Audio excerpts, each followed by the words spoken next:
పరిశుద్ధ నామమునకు మహిమ చేరును గాక. ఈరోజు మరొక వాగ్దానంతో ప్రభు మనతో మాట్లాడుతున్నారు. యెషయా గ్రంథం 65వ అధ్యాయము 16వ వాక్యాన్ని ప్రభు మనకు వాగ్దానం ఇస్తున్నారు. దేశంలో తనకు ఆశీర్వాదం కలగవలనని కోరువాడు నమ్మదగిన దేవుడు తను ఆశీర్వదించవలనని కోరుకోను. దేవునికి స్తోత్రం. నిజమే కదా? నువ్వు ఎక్కడున్నావో అక్కడ నువ్వు దీవించబడాలని ఎప్పుడు నువ్వు కోరుకోవాలి. కొద్దిమంది నోటి నుండి ఎప్పుడు శాపవచనాలే.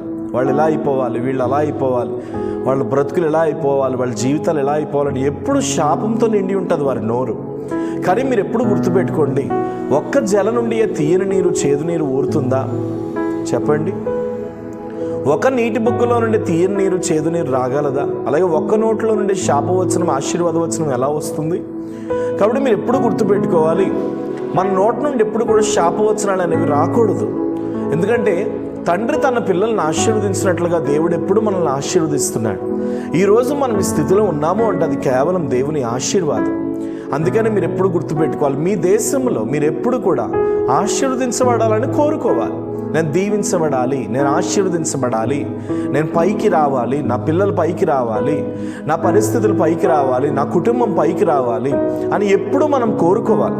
ఒక విషయం మీకు తెలుసా, ఎప్పుడైతే దేశంలో ఆశీర్వాదం కలగవలనని మనం కోరుకుంటామో నమ్మదగిన దేవుడు కూడా అనుకుంటాడంట, ఈ బిడ్డ ఆశీర్వాదం కావాలని కోరుకుంటుంది కదా, ఖచ్చితంగా నేను కూడా ఈ బిడ్డను నేను ఆశీర్వదించాలి. ఈ బిడ్డ ఆశీర్వాదం కావాలని కోరుకుంటుంది, ఖచ్చితంగా ఈ బిడ్డను నేను పైకి లేవనెత్తాలి. ఈ బిడ్డ ఆశీర్వాదం కావాలని కోరుకుంటుంది, ఖచ్చితంగా ఈ బిడ్డ స్థితిని నేను మార్చాలని నమ్మదగిన దేవుడు కూడా కోరుకుంటాడంట. దేవునికి స్తోత్రం. నమ్మదగిన దేవుడు అనే మాట యెషయా భక్తుడు ఎందుకు వాడుతున్నాడంటే, ఏ మనిషి నమ్మదగిన వాడు ఈ భూమి మీద? ఎవరిలో కూడా నమ్మకత్వం అనేది లేదు. ఏ మనిషి నమ్మదగిన వాడు కాదు. ఒక క్షణం కాకపోయినా ఒక క్షణం అన్న స్వార్థాన్ని చూపిస్తూ, ఒక క్షణం కాకపోయినా ఒక క్షణం అన్న ద్వేషాన్ని కక్కుతూ తమ జీవితంలో ఏంటంటే ఎలా పడితే అలా మాట్లాడేవారు చాలామంది ఉన్నారు. కానీ ఈ రోజున ప్రభు నీతో అంటున్నాడు, ఎప్పుడు కూడా నువ్వు దీవించబడాలని, నీవు ఆశీర్వదించబడాలని నువ్వు ఎప్పుడూ కోరుకో. అలా నువ్వు ఎప్పుడైతే కోరుకుంటావో నమ్మదగిన దేవుడు కూడా తప్పనిసరిగా రాబోయే దినాల్లో నేను ఆశీర్వదిస్తాడు. ఈ రోజున నీ ఇంటిలో పిండి పిసికి తొట్టే ఎండిపోయిన స్థితిలో ఉందేమో, బుడ్డులో ఉన్న నూనె అయిపోయిన స్థితిలో ఉందేమో, నువ్వు లేవలేని పరిస్థితుల్లో భయంకరమైన దుస్థితిలో నువ్వు ఉన్నావేమో.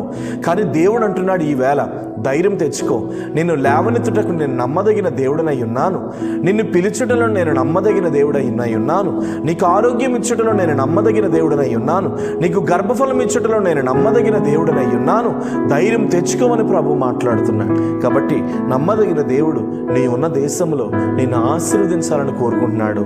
ధైర్యం తెచ్చుకో. ప్రేమ పరిశుద్ధము నమ్మకమైన తండ్రి, ఈ రోజున ప్రభువా మీరు మాట్లాడిన ప్రతి మాటను బట్టి నేను ప్రార్థన చేస్తున్నా.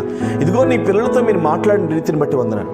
నమ్మదగిన దేవుడు నమ్మదగిన దేశంలో నన్ను ఆశీర్వదిస్తాడు. నా నోటి నుండి ఎన్నడూ కూడా శాపవచనాలు రాకూడదని మీరు మరొకసారి హెచ్చరించినందుకు స్తోత్రాలు.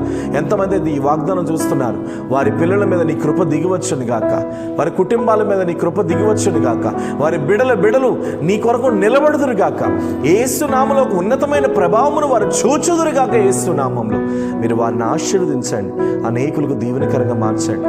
ఎండిపోయిన వారి బ్రతుకును తిరిగి లేవనెత్తండి, పాడైన వారి జీవితాన్ని తిరిగి కట్టండి. ఎంతమంది ఈ వాగ్దానం చూస్తూ చేదైనటువంటి బ్రతుకును అనుభవిస్తున్నారు, యేసు నామంలో వారిని సన్నిధిలో ఆశీర్వదిస్తున్నారు. అలాంటి కృపను మనం ప్రార్థిస్తూ యేసు నామం నీ ప్రార్థన అడుగుచున్నాను తండ్రి. ఆమేన్. God bless you. దేవుడు నమ్మదగిన వాడు. అనేకులకి ఈ వాగ్దానం షేర్ చేయండి. ఖచ్చితంగా మీ కొరకు మేము ప్రార్థన చేస్తాం. Praise the Lord. Praise the lord.